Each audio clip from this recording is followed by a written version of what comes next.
নমস্কার, আমি সৃজা। লন্ডনে গেছেন মুখ্যমন্ত্রী মমতা ব্যানার্জি। সেটা তো আমরা সকলেই জেনে গেছি এতদিনে, কারণ লন্ডনে গিয়ে তাঁর একাধিক কর্মসূচি কর্মকাণ্ড সেগুলো আমরা প্রত্যেক দিন দেখতে পাচ্ছি। এমনিতে লন্ডনে গিয়ে কেন, লন্ডনে যাওয়ার আগে থেকেই তাঁর একাধিক কর্মকাণ্ড আমরা দেখতে পাচ্ছিলাম। কিভাবে কেলগ কলেজকে অক্সফোর্ড ইউনিভার্সিটি বলে চালিয়ে দিতে চাইছিলেন মমতা ব্যানার্জি, সেটা তো আমরা দেখেইছি আগে। তারপর ওখানে যাওয়ার পরে, লন্ডনে যাওয়ার পরে তার একাধিক কর্মসূচি দেখেছি আমরা। দেখেছি কিভাবে মর্নিং ওয়াক করে পিছন দিকে হেঁটেছেন উনি, কিভাবে বুঝিয়েছেন আমাদের 14 বছরে রাজ্যটা কোন জায়গায় গিয়ে পৌঁছচ্ছে ধীরে ধীরে পিছনে হাঁটতে হাঁটতে। আমরা দেখেছি কিভাবে ভুলভাল ইংলিশে বক্তব্য রেখেছেন উনি, এবং সেই ভুলভাল ইংলিশে বক্তব্য রাখতে গিয়ে ব্রিটিশ শাসনের প্রতি তার কতটা আবেগ রয়েছে সেটাও বুঝিয়েছেন। এবং একইভাবে আর কি ভুলভাল ইংলিশে বক্তব্য রাখতে যাওয়ার সময়, সেই সময় UKSFI তার বিরুদ্ধে বিক্ষোভ দেখিয়েছেন। খুব স্বাভাবিক ব্যাপার, তিনি এ রাজ্যের স্বরাষ্ট্রমন্ত্রী। এ রাজ্যে একটা এত বড় ঘটনা ঘটে গেছে, অভয়াকাণ্ড বা আরজিকর কাণ্ড, গোটা পৃথিবীতে রেয়ারেস্ট অফ দ্য রেয়ার ঘটনা, এই হত্যাকাণ্ড। তার বিচার একজন রাজ্যের স্বরাষ্ট্রমন্ত্রীর কাছ থেকে মানুষ চাইবেন, সেটাই তো স্বাভাবিক ব্যাপার। তো সেটাই হয়েছে। প্ল্যাকার্ড হাতে বিক্ষোভ দেখিয়েছেন UKSFI এর কর্মীরা। তো তার আবার প্রেক্ষিতে আর কি, তার অগেনস্টে মমতা ব্যানার্জি আবার তার নিজের 30 বছরের পুরনো ব্যান্ডেজ বাঁধা একটা ছবি সবাইকে দেখিয়েছেন, কিভাবে অত্যাচারিত হয়েছেন তিনি। জানি না সেই ছবি উনি ভারত থেকেই প্রিন্ট আউট করে নিয়ে গেছেন নাকি ওখানে গিয়ে প্রিন্ট আউট করিয়েছেন। যাই হোক, এই সমস্ত ঘটনা ঘটেছে, এগুলো নিয়ে নতুন করে বলার কিছু নেই, এগুলো আপনারা সবাই দেখেছেন, আপনাদের চোখের সামনেই ঘটেছে। কিন্তু কুণাল ঘোষ, মানে মমতা ব্যানার্জির একজন জেলখাটা আসামি মুখপাত্র রয়েছেন, কুণাল ঘোষ এর প্রেক্ষিতে একটা টুইট করেছেন। কি রয়েছে সেই টুইটে? সেই টুইটে উনি বলেছেন, মানে স্বভাবসিদ্ধ ভঙ্গিতে কুণাল যেমন বলেন আর কি, রাম বাম এটা ওটা সেটা, সেগুলো তো বলেইছেন। এবং তার সঙ্গে যেটা গুরুত্বপূর্ণ যেটা বলেছেন সেটা হচ্ছে যে যারা, মানে এই যে UKSFI যারা এই বিক্ষোভ দেখালেন, তাদেরকে যেন আইডেন্টিফাই করা হয় এবং 2026-এ পরে, মানে 2026-এ বিধানসভা নির্বাচনের পরে তাদের বাড়িতে যেন মিষ্টি পাঠিয়ে দেওয়া হয়। অর্থাৎ যারা বিচার চেয়েছেন তারা অন্যায় করেছেন, তাই এই থ্রেড কালচার। আর থ্রেড কালচার তো তৃণমূলের মজ্জায় অস্থিতে রয়েইছে। আর তার সঙ্গে কুণাল ঘোষ আরও একটা কথা বলেছেন, সেটা হচ্ছে যে এই যে বিক্ষোভ দেখানো, এই যে বিচার চাওয়া, এটা বাংলার সংস্কৃতি নয়।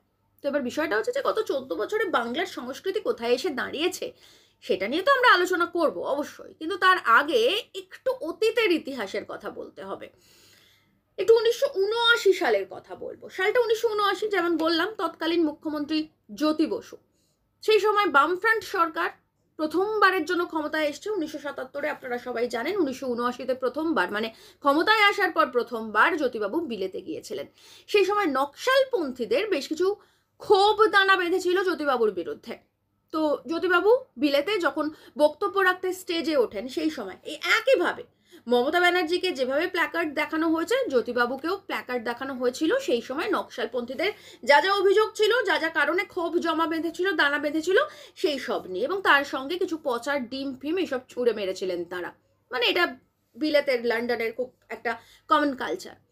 তো জ্যোতিবাবু একটু বিব্রত হয়েছিলেন, কিন্তু বিরক্ত হননি, এবং তিনি যেরকম স্বভাবসিদ্ধ ভঙ্গিতে তার নিজের বক্তব্য গুছিয়ে বলেন, সেরকমভাবে বুঝিয়ে বলে নকশালপন্থীদের যে ক্ষোভ দানা বেঁধেছিল সেটা নিরসনের চেষ্টা করেছিলেন। পরের দিন আনন্দবাজার হেডলাইন করেছিল যে প্রবাসে উগ্র বামের রোষে। তো এই ছিল পুরো সিচুয়েশনটা। এবার এর প্রেক্ষিতে রাজনৈতিক প্রেক্ষাপটটা একটু আলোচনা করি আমরা। রাজনৈতিক প্রেক্ষাপট, সালটা 1979, যেমন বললাম 77 হিউজ ম্যান্ডেট নিয়ে ক্ষমতায় এসছে বামফ্রন্ট সরকার। কেন্দ্রে তখনও ইন্দিরা গান্ধী ক্ষমতায় ফেরেননি। জনতা পার্টির ক্ষমতা প্রায় নিভু হয়ে গেছে। নেতা বলতে একমাত্র প্রফুল্ল সেন, কেন্দ্রে প্রতাপ চন্দ্র, এছাড়াও কর্মী সমর্থক সেভাবে আর নেই বললেই চলে। অর্থাৎ একচ্ছত্র আধিপত্য সেই সময় বামেদের। কিন্তু তারপরেও এই যে নকশালপন্থীদের মনে ক্ষোভ দানা বেঁধেছে এবং তারা এই যে প্ল্যাকার্ড দেখিয়েছেন, পচার ডিম ছুঁড়ে মেরেছেন, জ্যোতিবাবু কিন্তু একবারের জন্য, মানে এতটা ক্ষমতায় থাকার পরেও, বামফ্রন্ট এতটা ক্ষমতায় থাকার পরেও জ্যোতিবাবু কিন্তু একবারও বলেননি যার কারা এই প্ল্যাকার্ড দেখালেন এবং কারা এই ডিম ছুঁড়ে মারলেন তাদেরকে চিহ্নিত করে পরের বারের নির্বাচনের পরে তাদের বিরুদ্ধে যেন কিছু একটা করা হয়। মানে সেটা মিষ্টি পাঠানোই হোক বা অন্যরকম কোনো থ্রেট কালচার, বলেননি। আসলে বামফ্রন্ট সরকারের সঙ্গে CPIM এর সঙ্গে তৃণমূল কংগ্রেসের কালচারের ঠিক এটাই পার্থক্য। এবার আসি সংস্কৃতি প্রসঙ্গে। যেমন বললাম আপনাদের যে কুণাল ঘোষ বলেছেন যে এই যে বিক্ষোভ দেখানো, এই যে প্ল্যাকার্ড হাতে বিচার চাওয়া, এটা বাংলার সংস্কৃতি নয়। এই বিষয়টাই আমি কুণাল ঘোষের সঙ্গে অনেকটাই সহমত। ঠিকই বলেছেন তিনি। এই যে শান্তিপূর্ণ অবস্থান, শান্তিপূর্ণ বিক্ষোভ, শান্তিপূর্ণভাবে বিচার চাওয়া, এগুলো ঠিক বাংলার সংস্কৃতি নয়। বরং বাংলার সংস্কৃতি বিধানসভা ভাঙচুর করা, বাংলার সংস্কৃতি বিজেপির সঙ্গে হাতে হাত মিলিয়ে টাটাদের শিল্প তাড়ানো, বাংলার সংস্কৃতি সারদায় হাজার হাজার মানুষের টাকা মেরে দিয়ে পথে ভসানো, বাংলার সংস্কৃতি নারদা স্ট্রিং অপারেশনে হাত পেতে টাকা নেওয়া, বাংলার সংস্কৃতি কয়লা, গরু, রেশন সব কিছু চুরি করে জেল খাটা, নেতা মন্ত্রীদের জেল খাটা, বাংলার সংস্কৃতি তার মন্ত্রী এবং বান্ধবীর খাটের তলা থেকে কোটি কোটি টাকা উদ্ধার হওয়া, তারপর ধরুন বকটুইয়ে অসংখ্য সংখ্যালঘু মানুষকে জীবন্ত পুড়িয়ে মারা, বাংলার সংস্কৃতি অবশ্যই। তারপর এই যে এত অসংখ্য ধর্ষণের ঘটনা ঘটেছে গত 14 বছরে, তার কোনোটার বিচারে না দিয়ে প্রত্যেকবার ভিকটিমের চরিত্র নিয়ে কথা বলা, বাংলার সংস্কৃতি। আরজি করের বিচার না দেওয়া, বাংলার সংস্কৃতি, যেটার জন্য মেন সমস্যা ওনাদের, এবং তারপরে অবশ্যই মূল অভিযুক্তকে প্রাইজ পোস্টিং দেওয়া, সেটা অবশ্যই বাংলার সংস্কৃতি। তারপর ধরুন ছাত্র নির্বাচন করতে বললে ছাত্রকে গাড়ির তলায় পিষে মারার চেষ্টা করা, বাংলার সংস্কৃতি।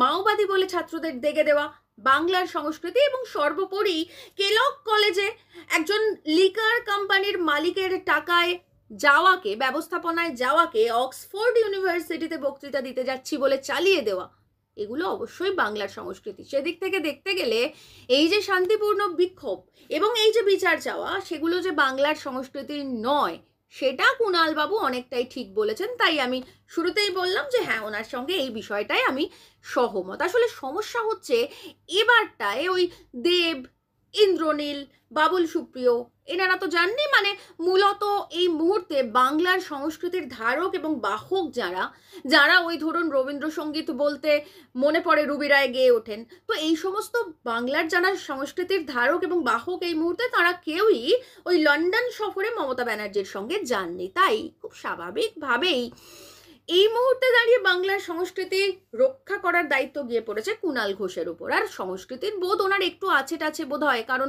উনি তো একটা ওই বন্দির ডায়েরি ফায়েরি গোছের একটা বই টইও লিখে ফেলেছেন। তো সেক্ষেত্রে সংস্কৃতির ধারক বাহক হিসেবে এইটুকু কমেডির সম্মান কুণাল ঘোষের অবশ্যই প্রাপ্য।